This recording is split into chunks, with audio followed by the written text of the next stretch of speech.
Voici un truc que je vais vous montrer ici pour parler de où est-ce qu'on est dans le cycle. On va mettre en logarithmique. Là. Vous voyez ici, en 2017, on a eu 1, 2, 3, 4, 5, 6, 7, 8.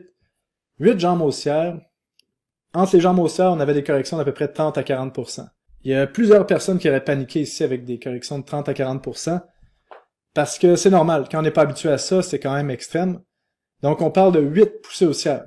Dans le marché haussier de 2019 jusqu'à 2021, on a eu 1, 2, 3, 4, 5, 6, 7 poussées haussières. Dans le marché actuel, le marché haussier dans lequel on est, on a eu 1, 2, 3, 4, 5 poussées haussières et là, on va aller dans les apprentissages. Qu'est-ce qu'on a appris dans le cycle de 2022 à 2025? C'est que les poussées haussières sont rapides, laissent jamais aucune chance à personne d'entrer dans le marché. Si vous n'êtes pas dans le marché, vous êtes obligé d'acheter plus haut. Et les corrections sont lentes, tellement longues, se font dans des ranges de consolidation tellement épuisants sur Bitcoin. Et ça fait en sorte que c'est une autre façon de faire capituler les gens. En 2017, c'était des corrections, bon, vous voyez comment c'est les petits la hausse de 2017, mais on va mettre en logarithmique. C'était des corrections par le prix. Maintenant, on a des corrections qui sont plus par le temps. On essaie de faire capituler les gens par le temps. Et ça fonctionne. Qu'est-ce qu'on a appris aussi sur le cycle de 2025 qu'on connaît actuellement, c'est que les altcoins, à chaque poussée haussière sur Bitcoin, explosent à la hausse. Là, les gens vont dire, mais non, c'est pas vrai. Oui, c'est vrai.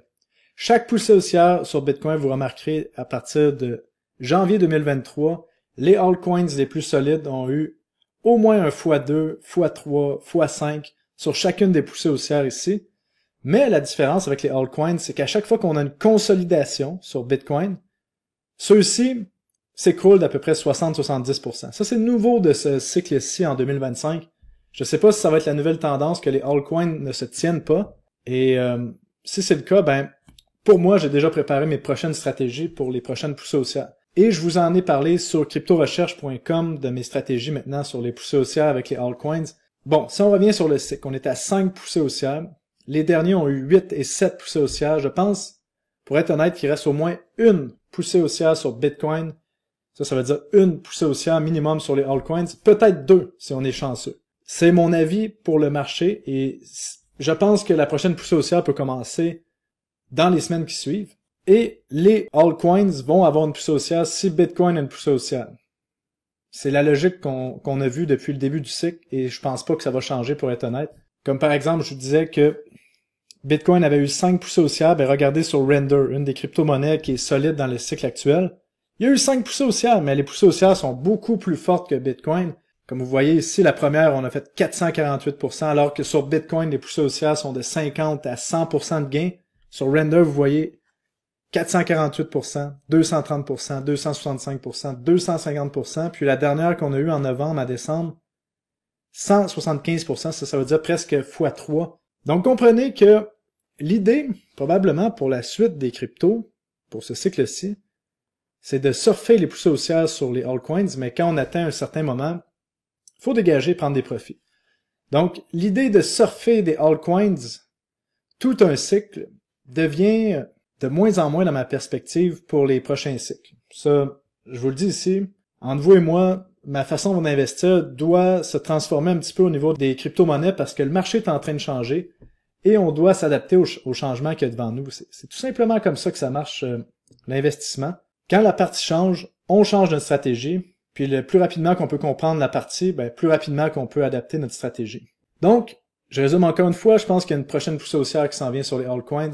Possiblement que ça va être une poussée haussière massive, parce que là, on a un retard sur les altcoins, et habituellement, quelque part en fin de cycle, les altcoins viennent à rattraper leur retard de façon impressionnante. Ça, c'est mon avis. Je suis positionné en conséquence. Faites-vous votre propre avis, mais je pense vraiment que la prochaine hausse va amener des gains significatifs. Mais il n'y a aucune certitude dans le marché, et si vous tradez ou vous investissez avec des certitudes, vous allez vous faire rendre humble par le marché. Donc, qu'est-ce qu'on a appris aussi au niveau des cryptos? On a appris que lorsqu'il y a un ETF qui arrive, comme par exemple, on a vu l'ETF Bitcoin qui est arrivé ici, notre rond vert, qu'est-ce qui a suivi? C'est une longue consolidation atroce de mars 2024 jusqu'à octobre. On parlait de, c'est quoi, c'est 7 mois de consolidation. Qu'est-ce qui est arrivé? Lorsqu'on a vu l'ETF Ethereum arriver, l'ETF Ethereum est arrivé, si je me souviens bien, à l'été 2024, ben, on vous a fait un range énorme, tout comme Bitcoin. Donc, stratégie des institutionnels, généralement, quand ils veulent accumuler, ils font une suppression du prix d'un côté, puis ils accumulent de l'autre côté. C'est ce qu'on a vu avec Ethereum, avec les positions short qui sont massives. En plus de ça, qu'est-ce qui est intéressant avec la correction de Bitcoin qu'on a vu dans les derniers jours, la plupart des altcoins sont pas plus bas qu'on était il y a à peu près 4 jours. On est à peu près au même prix. C'est vraiment Bitcoin qui s'est cassé la gueule dans les derniers jours et Ethereum. Donc, ça, c'est un signe de force. Bon, est-ce que c'est un signe de force absolu? Bon, je pense pas. Comme quand on regarde Render ici, vous voyez, dans les 3 derniers jours, Render a gardé son prix alors que Bitcoin s'est effondré. C'est un signe de force, disons, pour l'instant sur les altcoins. Donc ça, c'est bon signe pour ma part de garder les altcoins. Et l'autre question que les gens me demandent, mais Paul, les corrections sont beaucoup plus difficiles sur les altcoins. Est-ce que c'est vrai? On va aller voir ça sur Blockunity ici. On peut voir les pourcentages de drawdown sur Bitcoin que je vous ai montré, mais si on regarde sur Ethereum par exemple, les corrections sont moins profondes qu'on avait dans le cycle de 2021 et dans le cycle de 2017. Donc pour les gens qui paniquent actuellement, eh ben, je pense que les corrections sont plus longues dans le temps et c'est ça qui fait paniquer les gens. Mais sinon, il n'y a rien qu'on n'a pas déjà vu, pour être honnête, quand on regarde ça. Si on va voir un autre crypto-monnaie du cycle précédent, par exemple Chainlink, bon, le cycle précédent, on voyait des corrections de 50-60% sur Chainlink. Il y en a eu 1, 2, 3, 4, 5, 6. Actuellement, on est dans une correction d'à peu près 50% sur le sommet de Chainlink, mais encore une fois, rien d'extraordinaire qu'on n'a pas déjà vu. Si on prend Solana, bon, on a une bonne correction en ce moment, mais rien de plus extrême que ce qu'on a vu auparavant. Les altcoins les plus solides, je le répète encore, sont dans un range de consolidation depuis 1 an. Et honnêtement, les charts, si on repart vers le haut, c'est le genre de chart qu'on veut voir. Un altcoin qui consolide dans un range de consolidation comme Ethereum, ou BitTensor, ou Near par exemple. Ce qu'on veut pas voir, donc ça c'est un petit tip que je peux vous donner. Là. Ce qu'on veut pas voir, c'est une charte comme ça. Là. Vous voyez ici Cerebro, là, le truc d'agent IA, que tout le monde disait que c'était extraordinaire. On veut pas détenir des altcoins qui sont pas dans leur range. Ça, c'est une correction, là, on parle de 95% en à peine 55 jours. C'est tellement violent qu'est-ce qui est arrivé dans le marché des altcoins. Donc, évitez les crypto-monnaies qui ont ces chartes-là, s'il vous plaît. Les gens me demandent, est-ce que je devrais garder mes crypto-monnaies à moins 95%? Ben, il y a des bonnes chances qu'ils ne reviendront plus jamais. Donc, pour ma part, si j'avais des crypto-monnaies comme ça, d'ailleurs, je me suis débarrassé de toutes les crypto-monnaies qui sont pas leaders de catégorie de mon portefeuille ou qui ont une charte qui commençait à ressembler à ça parce que j'ai vendu avant lorsqu'on a brisé le range de consolidation.